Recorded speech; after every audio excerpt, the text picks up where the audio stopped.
안녕하세요. 군사돋보기입니다. 러시아의 수-57 전투기가 정말로 스텔스 전투기가 맞는지에 대한 논란이 최근 몇 년간 끊이지 않고 있는 가운데 인도의 공동개발 기술자의 폭로로 인해 그 진실이 드러났다고 합니다. 팍파 프로젝트, 즉 수-57의 개발 당시 인도가 투자하기로 하며 공동개발국으로 참가한 바 있었는데요. 러시아의 갑질에 도저히 분을 참을 수 없었던 인도가 중간 단계에서 개발에 손을 뗀 바 있었습니다. 자꾸 돈은 더 많이 내라고 하면서 기술 이전은 더 적게 해주려 하니 화가 난 인도가 더 이상 함께하지 않겠다며 수-57의 공동개발을 뿌리친 것인데요. 그랬던 인도의 공동개발 기술자가 수-57에 대한 불편한 진실을 폭로한 내용이 유라시아 타임즈에서 보도되었습니다. 공동개발국으로 참가했던 인도의 기술자의 말은 사실일까요? 전문가는 아니지만 해당 분야의 정보를 조사 정리했습니다. 본의 아니게 틀린 부분이 있을 수 있다는 점 양해해 주시면 감사하겠습니다. 현지 시각 7월 4일 유라시안 타임즈와 카슈미르 모니터 등의 인도 매체들이 수-57이 예상보다 훨씬 형편없는 스텔스 성능을 가지고 있다고 혹평했습니다. 이 매체들은 보도를 통해 우크라이나 키이우 서부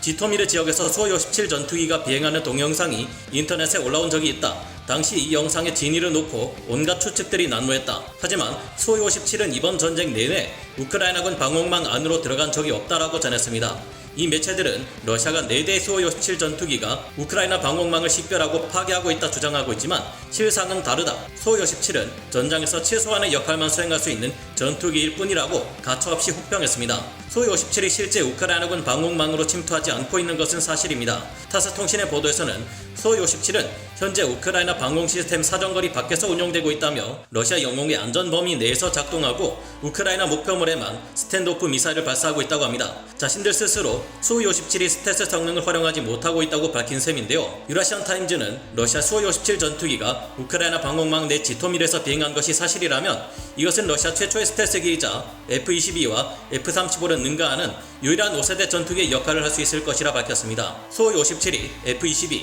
F-35만큼 강력한 스텔스 성능을 발휘한다고 가정할 경우 우크라이나 영공 내 적극적으로 침투하고도 방공망에 탐지되지 않은 채 작전을 수행할 것이라고 전문가들의 의견을 덧붙였는데요. 하지만 실상은 그게 아니었죠. 유라시안 타임즈와 인터뷰를 가진 F-35 라이트닝2 시니어 실험 테스트 파일럿이었던 빌리 플리는 수-57의 성능에 대해 다음과 같은 견해를 남겼습니다. 수-57이 스텔스 성능을 가지고 우크라이나 방공 감시망 내에서 운용하고 있다면 충분히 F-22, F-35로 뛰어넘을 만큼의 스텔스기라고 할 수 있습니다. 하지만 수-57은 현재 우크라이나 내 지대공 미사일이 쫙 깔린 환경에서 생존할 수 없기 때문에 우크라이나의 지대공 미사일 사정거리 내에는 수-57이 배치되지 않을 것입니다. 빌리 플리는 이어서 수-57이 우크라이나 침공에 상당한 기여를 하기에 충분하지 않습니다. 제공권을 장악하지도 못했는데 의미 있는 영향을 미칠 만한 충분한 수-57을 보유하고 있지도 않았습니다라고 덧붙였는데요. 현재 우크라이나는 엄청난 예산이 드는 카운터 스텔스 체계를 보유하지 못하고 있는 실정입니다. 우크라이나의 방공망은 구식 SA-10, SA-6 계열의 지대공 미사일로 채워져 있는데요. 그런 우크라이나의 방공망을 수-57이 뚫지 못한다는 것은 실제 수-57의 스텔스 성능이 알려진 것보다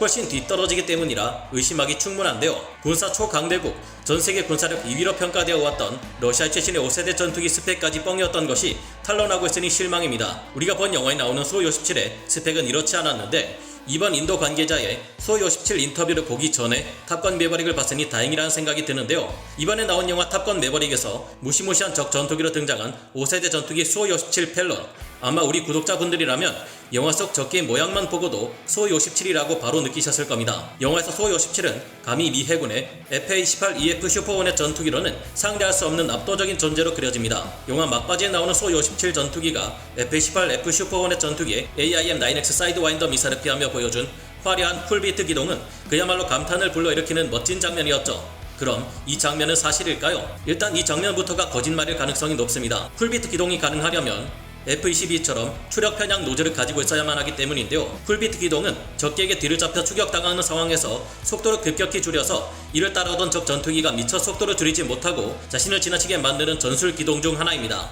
비행 고도는 일정하게 유지하면서 제자리에서 종방향으로 기체를 360도 한 바퀴 돌면서 그대로 공중 회전을 하는 기술인데요. 수이-30, 수이-37이나 F-22와 같은 추력 편향 노즐을 장착한 기체들만 가능한 기동입니다. 굉장히 위험한 기동으로 조종사의 엄청난 기술과 기량, 전투기의 높은 기동성이 필요한데 일부러 실속을 일으키는 짓이기 때문에 전투기로 하는 드리프트라 말할 수 있을 듯합니다. 보기에는 굉장히 멋지고 화려하지만 문제는 이 같은 쿨비트 기동이 영화상에서와 달리 실전에서는 아무 쓸모없는 짓이라는 겁니다. 1대1 도그파이트 공중전 상황에서 코브라 기동이나 쿨비트 기동을 시도할 경우 영화상에서와 달리 오히려 크고 맞추기 쉬운 표적이 되어버리기 때문인데요. 상식적으로 생각해 볼 때 조종석 앞에 놓인 적기가 미사일 혹은 기총의 사격을 피하려면 가능한 피탄 면적을 작게 하는 편이 유리하죠.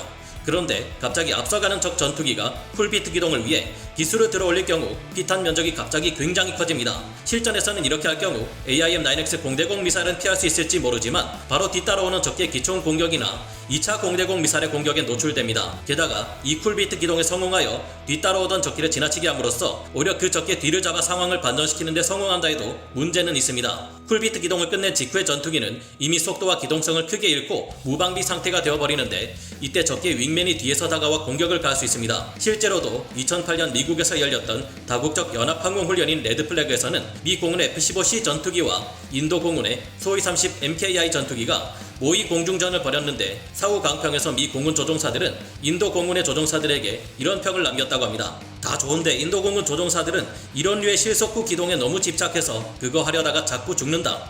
여기서 실속 후 기동, 즉 포스트 스톨 기동에 속하는 것이 쿨비트 기동, 코브라 기동, 몽구스 기동 등인데 역시나 이런 류의 기동은 실전에서 도움이 되지 않는다는 것이 증명된 것입니다. 오히려 현대 및 근미래 공중전에서 이런 포스트 스톨 기동은 방어의 개념보다 공격의 개념에서 주목받고 있는데 이에 대한 것은 다음 기회에 이야기해 보는 것이 좋겠네요. 수-57이 우크라이나의 중요 시설을 파괴함에 있어서 우크라이나 영공에 직접 들어와 중거리 지대공 미사일을 사용하지 않고 러시아 본토에서 한 치도 벗어나지 않은 채 엄청난 사거리를 가진 장거리 스탠드오프 미사일만을 사용했다고 지난 영상에서 소개해드렸습니다. 최신의 5세대 스텔스기라는 수-57이 우크라이나 방공망을 무서워하고 있는 것처럼 보인다고 말씀드린 바 있었는데요. 사실 전투기를 이렇게 사용할 것 같으면 애초에 5세대 스텔스 전투기식이나 되는 수-57을 동원할 것 없이 아무 폭격기나 동원하면 더 효과적일 겁니다.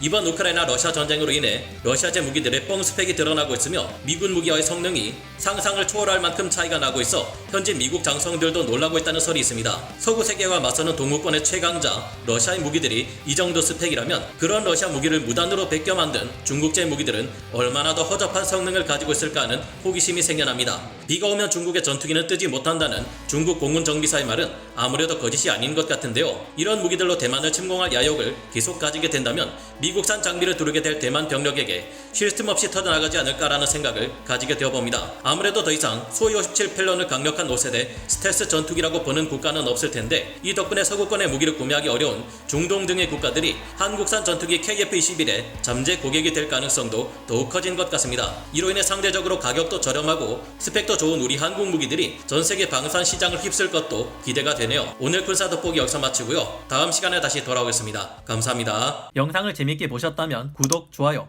알림 설정 부탁드리겠습니다.